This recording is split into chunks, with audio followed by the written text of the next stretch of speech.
ఆప్కి అదాలత్లో అనిల్ కపూర్ గారి మీద ఉన్న మొదటి ఆరోపణ, ఈయనకి చాలా సెల్ఫ్ అబ్సెషన్ ఎక్కువ. అనిల్ గారు, మిమ్మల్ని మీరు అద్దంలో చూసుకున్నటప్పుడు మిమ్మల్ని మీరే మర్చిపోతూ ఉంటారా?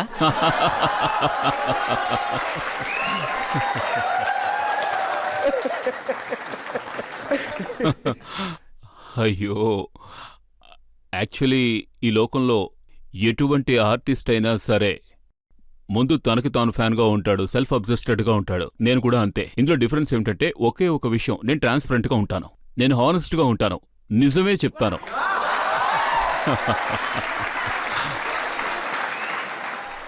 మిగిలిన వాళ్ళు ఒకవేళ నిజం చెప్పరేమో. బట్ నేను ఒక విషయం చెప్పాలనుకుంటున్నాను. ఇప్పుడు నేను ఎప్పుడైనా నేను అద్దంలో చూసుకున్నప్పుడు నేను కొంతమందిని ఆనందింపజేయాలనుకుంటాను. అప్పుడప్పుడు ఒక్కోసారి నాకు అద్దం పట్టుకునే వ్యక్తి మేకప్ ఆర్టిస్ట్ దీపక్. ఆయన 35 ఏళ్ళుగా నా దగ్గర ఉన్నారు. ఆయనకి చెప్తుంటాను, కొంచెం కాన్ఫిడెన్స్ ఇవ్వు, కాన్ఫిడెన్స్. ఎందుకంటే నేను అద్దంలో చూసుకున్నప్పుడు మిగతా వాళ్ళు అభినందిస్తారో లేదో నేను చెప్పుకుంటాను. ఏ ఉన్నావురా, నువ్వు సూపర్గా ఉన్నావు. ఇది మిగతా వారి ఆనందం కోసం. చాలా మంది చెప్తూ ఉంటారు, మీరు అద్దంలో మాత్రమే కాదు, కొన్నిసార్లు సిగరెట్ డబ్బాలో ఉన్న ప్లాస్టిక్ చూసినా కూడా అలాగే నీళ్లు కనిపించినా మీ మొహం చూస్తారట. జస్ట్ మొహం మాత్రం కనిపించాలి. లేదు, అదేం కాదు. కాకపోతే మీ ఫ్రెండ్ అనుపమ్ ఖేర్ మీరు అనిల్ కపూర్ గారి దగ్గరికి వెళ్ళి 2x2 ఎంత అని చెప్పారంటే ఆయన 4 అనిల్ కపూర్ అని చెప్తారన్నారు. ఎందుకంటే నేను ఎలా పనిచేస్తానంటే, అంటే ఒకరు చేయలేని పని నలుగురు చేసే పనిని నేను ఒక సినిమాలోనే చేస్తాను. అంత కష్టపడతాను. అందుకే ఆయన అలా చెప్పుంటారు. ఈ అలవాటు మీకు ఇప్పుడు కాదు, చిన్నప్పటి నుంచే ఉంది. మీరు చిన్నప్పుడు మీ పాత ఇంట్లో ఉన్నప్పుడు, అదే మీ కుటుంబంతో, మీ ఫాదర్, బోని కపూర్ అందరూ కలిసి ఉన్నప్పుడు అక్కడున్న మీ నైబర్స్ వాళ్ళు ఏం చెప్పారంటే, తెల్లవారుజామున టెర్రస్ కి ఒక యువకుడొచ్చి డిఫరెంట్ గా చేస్తుంటాడు, మొహాన్ని కూడా మారుస్తూ ఉంటాడు అన్నారు. కపూర్స్ ఇంటికి ఎవరో పిచ్చాడు వచ్చాడు అనుకున్నాం. ఇప్పుడు నేను పిచ్చివాడిననే అనుకుంటున్నారు. ఈ విషయం జరిగి దాదాపు 40 ఏళ్ళయింది. అప్పట్లో నేను టెర్రస్ మీదకు వెళ్ళి కళాకారుణ్ణవ్వాలి, యాక్టర్నవ్వాలని కోరుకున్నాను. ఎంతో ఆశ. నాకు ఏదో ఒక పని కావాలి, అది చిన్న పనైనా సరే. అందుకోసం ప్రయత్నిస్తుండేవాణ్ణి. ఇప్పుడు కూడా నాకు పని కావాలి, మీ దగ్గర ఉన్న పనుంటే చెప్పండి. అంతే ఆకలితో ఉన్నాను, అంతే పిచ్చివాళ్ళలో ఉన్నాను. ఎప్పుడు జీవితాంతం అలాగే ఉండాలనుకుంటున్నాను. మీరు 100 సినిమాలు చేసినా కూడా ఇంకా మీ ఆకలి తగ్గలేదా? ఇప్పుడే ఆకలి మొదలైంది, నిజం చెప్తున్నాను. కానీ నాకు ఈ విషయం నిజమో కాదో చెప్పండి. చిన్నప్పుడు మీరు ప్రొడ్యూసర్ అవ్వాలనుకున్నారట, బోని కపూర్ గారేమో యాక్టర్ అవ్వాలనుకున్నారట. లేదు. బోని గురించి చెప్పాలంటే ఒక పార్ట్ ఉంది. అదేమిటంటే, నేను తనతో ఒక ప్లే చేశాను. సో ఆ ప్లేలో ఆయన నా ఫాదర్ రోల్ చేశారు. ఆ ప్లేలో నాకు తెలిసి ఆయన కొడుకు రోల్ చేశాను. నిజం చెప్పాలంటే యాక్చువల్గా ఆయన నాకంటే 1 ఇయరే పెద్ద. మీకన్నా 1 సంవత్సరమే పెద్ద. మీకైనా డాడీ అనిపిస్తున్నారా? ఆయన గనక ఇంటర్వ్యూ చూశారంటే తర్వాత. సో ఇదంతా నా ప్లానింగ్. పెద్దన్నయ్యేమో తండ్రి రోల్,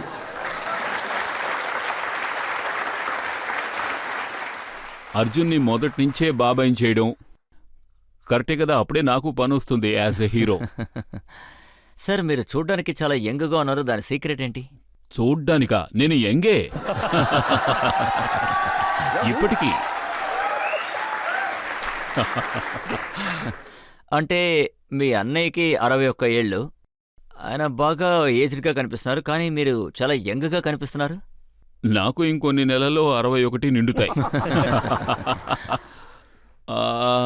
ఏమని చెప్పాలి, నేను సంతోషంగా ఉన్నాను. నాకు ఇంత ప్రేమ లభిస్తోంది. మీరు చెప్పినట్టు మీరే చూస్తున్నారుగా. నేను ఇన్ని సినిమాలు చూశాను, అవన్నీ ఎన్నో సంవత్సరాల తర్వాత ఇప్పుడే చూస్తున్నాను.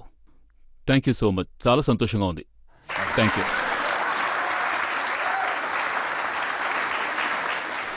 కానీ మీరు మొదట్లో అలా ఉండేవాళ్ళు కాదే. నేనేం విన్నానంటే, మీ మొదటి సినిమా అది శశి కపూర్ గారితో చిన్న రోల్ చేశారు. ఆ సినిమా ఇప్పటి వరకు రిలీజ్ అవ్వలేదట. మీరు పూణే ఇన్స్టిట్యూట్కి అడ్మిషన్ కోసం వెళ్లారు, అక్కడ మిమ్మల్ని రిజెక్ట్ చేశారట. రాకీ సినిమాకి దత్తా గారిని మీరు రోల్ అడగడానికి వెళ్ళినప్పుడు ఆయన మిమ్మల్ని రిజెక్ట్ చేశారట. నాకు తెలిసి నేను అబ్జెస్టెడ్గా ఉండడం వల్ల నాకు ఇది జరిగిందేమో. అందుకే అనుపమ్ గారు అంటూ ఉంటారు, ఒకరు కాదు 4 అనిల్ కపూర్లున్నారు అని. ఈ రిజెక్షన్ అనేది నాకు సంబంధించి చాలా అవసరం, ఎంతో అవసరం. ఎస్పెషలీ ఇనిషియల్ స్టేజెస్లో మన కెరియర్లో మనం ఎటువంటి విషయాన్ని ప్రారంభించినా, దాన్ని ఫెయిల్యూర్స్తో ప్రారంభించినా, రిజెక్షన్తో ప్రారంభించినా, మనకి ఏదో ఒక విధంగా కష్టపడి పనిచేయడానికి, మనకు మనమే అబ్సెస్టెడ్గా ఉండడానికి ఒక మార్గాన్ని సూచిస్తుంది. అది నాకిష్టం. ఒకవేళ ఈ అబ్సెషన్ వచ్చి మీరు విజయం సాధించిన తర్వాత ఒకవైపు దిలీప్ కుమార్, ఇంకోవైపు అమితాబ్ బచ్చన్ ఇలాంటి లెజెండ్స్తో పనిచేయాలని మీకు అనిపించలేదా? అది నా ప్లానింగ్ అని చెప్పాలి. శక్తి గురించి చెప్పాలంటే ఏం జరిగిందంటే, అప్పట్లో జావేద్ గారు నా దగ్గరకొచ్చి చెప్పారు, ఇలా చూడు, ఒక రోల్ ఉంది, అమితాబ్ కొడుకు రోల్, అండ్ అదేవిధంగా దిలీప్ కుమార్ గారు ఇందులో తాత రోల్ చేస్తున్నారు, పర్వాలేదే, సూపర్గా ఉందనుకున్నాను. కొడుకు, తండ్రి, తాతయ్య, 2 are the greatest actors, Dilip Kumar, Amitabh Bachchan. యాక్చువల్గా అప్పట్లో నాకు పని పట్ట ఏం లేదు, అయినప్పటికీ నేను గ్రేట్ అనుకునేవాణ్ణి. అప్పుడు నేనేం చెప్పానంటే, ఇటువంటి కాస్టింగ్, ఇటువంటి సినిమా ఎవరూ చేయలేరు. అయితే ఈ విషయం పైవాడికి వినిపించింది. ఆ సినిమా రిలీజ్ అయింది. ఈలోపు నా సాత్ సినిమా కూడా రిలీజ్ అయింది. ఆ సాత్ సినిమా హిట్ అయింది. అప్పుడు కాల్కటా నుంచి నా ఫ్యాన్ ఒక పోస్టర్ పంపించారు, శక్తి సినిమా పోస్టర్. అందులో మా 3 ఫోటోలున్నాయి. యూసఫ్ గారు, దిలీప్ కుమార్ గారు, అమితాబ్ గారు, తర్వాత నా ఫోటో కూడా ఉంది.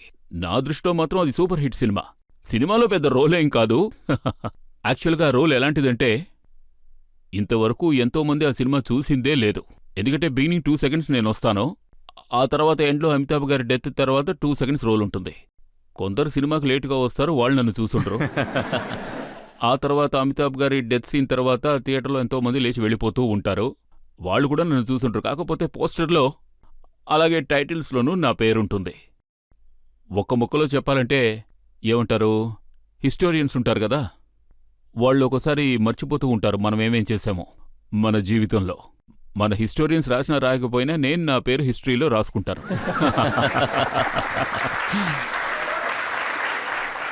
కానీ చూసారంటే అమితాబ్ బచ్చన్ గారు ఎప్పుడైతే హిట్ ఇవ్వడం మొదలుపెట్టారో అప్పుడు మీ సినిమాలు కూడా హిట్ అవ్వడం మొదలయ్యాయి. కానీ ఇప్పుడైనా తాత రోల్ చేస్తున్నారు, కానీ మీరు ఇప్పటికీ హీరోగా చేస్తున్నారు. అదేమిటంటే నేను చిన్నప్పుడే తాతయ్య రోల్స్ చేశాను.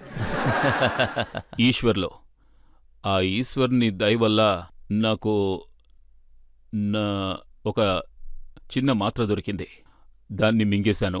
నాకు దేవుని అనుగ్రహం, మీ అనుగ్రహం లభించింది. ఇప్పుడు ప్రయత్నిస్తూ ఉన్నాను, ఏదైనా నాకుంటూ రోల్ వస్తే లీడింగ్ రోల్ ఉందని చెప్తారు. బట్ యాక్చువల్లీ అదేం కాదు రజిత్ గారు. నేనింతవరకు యూసఫ్ గారి దగ్గర, అమిత్ గారి దగ్గర నేర్చుకున్న విషయాలు ఇంకెవరి దగ్గర నేర్చుకోలేదు. నేను వాళ్ళనే ఫాలో అవుతూ ఉంటాను. యూసఫ్ గారు ఏం చేశారు, నేను దిలీప్ కుమార్ గారిని ఎందుకు అలా పిలుస్తానంటే, మా డాడీ ఆయన్ని యూసఫ్ గారని పిలుస్తుంటారు. మా డాడీ మొఘలై ఆజంలో అసిస్టెంట్ డైరెక్టర్. యూసఫ్ గారికి బాగా సన్నిహిత మిత్రులు. అందువల్ల మేము దిలీప్ కుమార్ గారిని యూసఫ్ గారనే పిలుస్తాం. అందుకే యూసఫ్ గారని అంటున్నాను. ఇక అమిత్ గారు.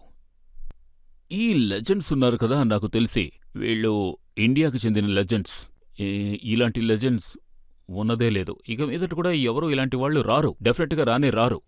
సో అందువల్ల వాళ్ల ముందు నేను ఒక చిన్న ఆర్టిస్ట్ని. నేనింతవరకు నేర్చుకున్నదంతా వాళ్ళని చూసే. టు బి హానెస్ట్, దిలీప్ సార్తో 3 సినిమాలు చేశారు. చాలా తక్కువ మంది ఆర్టిస్టులకే ఆయనతో 3 సినిమాలు చేసే అవకాశం దొరికేది. నేను చెప్పింది కరెక్టే కదా? అప్పుడు ఆయన్ని మీరు ఎలా చూసేవారు? మీకు భయం వేసేది కాదా? అంత పెద్ద ఆర్టిస్ట్, ఆయనే ఒక ఇన్స్టిట్యూషన్ లాంటివారు. అదేమిటంటే రజిత్ గారు, నన్ను ఎంతోమంది అడుగుతూ ఉంటారు, మీ ఈ సుదీర్ఘ కెరియర్ దీనికి రీజన్ ఏమిటి అని. నేను ఆమె గుడ్ లిజనర్. నేను వింటాను, నేను చూస్తాను, నేను అబ్జర్వ్ చేస్తాను, వాటి ద్వారా నేర్చుకుంటాను. యూసఫ్ గారిని చూసి నేను చాలా విషయాలు నేర్చుకున్నాను. ఆయన అంత కష్టపడుతూ ఉంటారు. ఇప్పటికీ నాకు చాలా బాగా గుర్తుంది. ఉర్దూలోనే ఆయన డైలాగ్స్ రాసుకుంటారు. అవన్నీ నేను నేర్చుకున్నాను, వాటిని అడాప్ట్ చేసుకున్నాను. అప్పట్లో నేను రిహార్సల్స్ చేస్తుండేవాణ్ణి. ఒకసారి నా వైఫ్ అడిగింది, పైన కూర్చుని ఏం చేస్తున్నారు అని. నేనక్కడ కూర్చుని డైలాగ్స్ రాసుకుంటూ ఉన్నాను. మీరు రిహార్సల్స్ చేస్తున్నారా, లేకపోతే ఏదో అంటారే స్పీల్బర్గ్ సినిమా చేస్తున్నారా అని. నా వరకు మాత్రం అన్ని సినిమాలు స్టీవెన్ స్పీల్బర్గ్ సినిమాలే. ఇలాంటి విషయాలు ఆయన చూసి నేర్చుకున్నాను. ఒక్కొక్క డైలాగు. తర్వాత దాదాను చూసి నేర్చుకున్నాను. ఆయనతో కలిసి పనిచేసినప్పుడు అశోక్ కుమార్ గారు. Ashok Kumar great. Ashok Kumar one of our greatest actors. Ashok Kumar realistic, natural acting, Ashok Kumar గారు, మోతీలాల్ గారు చేసింది నాకు తెలిసి ఎంతో బాగుంటుంది. మేము వాళ్ళని చూసే నేర్చుకున్నాం రియల్ యాక్టింగ్ అంటే ఏమిటో. ఇటువంటి విషయాలు నేను సీనియర్స్ని చూసి నేర్చుకున్నాను. యూసఫ్ గారి దగ్గర నేర్చుకున్నాను. తర్వాత నేను యంగ్స్టర్స్ కొంతమందితో చేశాను. అంటే జోయ్ అఖ్తర్, దిల్ ధడక్నే దో అనే సినిమాలో. నేను స్లమ్ డాగ్ మిలియనీర్లో చేశాను డానీ బౌల్తో.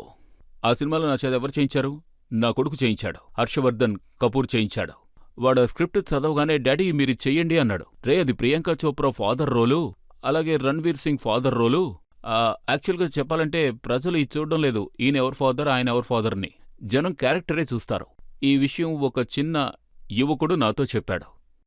ఈ విధంగా ఈ విషయం వాణ్ణి చూసి నేర్చుకున్నాను. నేను యాక్చువల్గా అందరినీ గమనిస్తూ ఉంటాను, వింటూ ఉంటాను. ఒకవేళ ఈరోజు కూడా నేను ఇక్కడి నుంచి ఏమైనా నేర్చుకునే వెళ్తాను, ఏదైనా తెలుసుకోవాలని అనుకుంటాను.